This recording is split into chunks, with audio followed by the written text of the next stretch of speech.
Hello guys! Magandang hapon.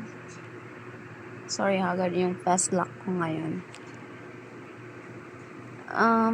Immigration experience. First immigration experience ko is nakakatakot. Yung first na-offload ako twice. Yung first offload ko, grabing iyak ko kasi wala akong alam.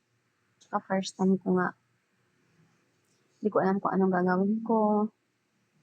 Tumawag ako sa boyfriend ko, ganito, ganyan. Wala.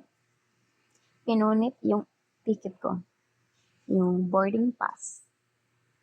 Hanggang immigration lang ako. Twice akong in-interview dun sa labas at saka sa loob ng IO. Ko talaga, scariest experience. Kasi nga, first time kong lumipad from province namin to Manila. Tsaka wala akong alam. Mahihain kasi ako. Hindi ako marunong magtanong. Kasi nga, mahihain ako. Ganun talaga ang buhay. Grabe. Yung after ng immigration, grabe ang iyak ko pagkatapos. Kasi nga, yung pagod, puyat, na hindi worth it. Kasi na-offload ako.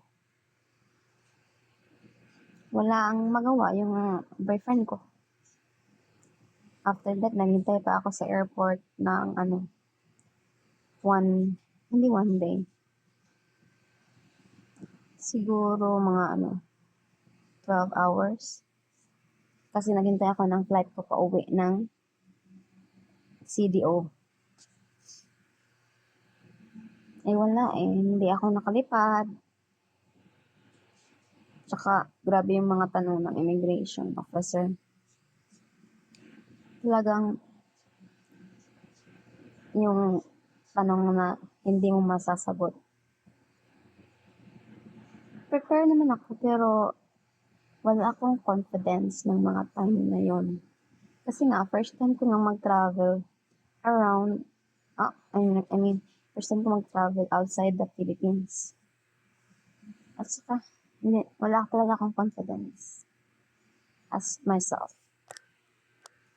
Tsaka, yun lang. Yung sa part 2 na yung pangalawang offload ko. Bye!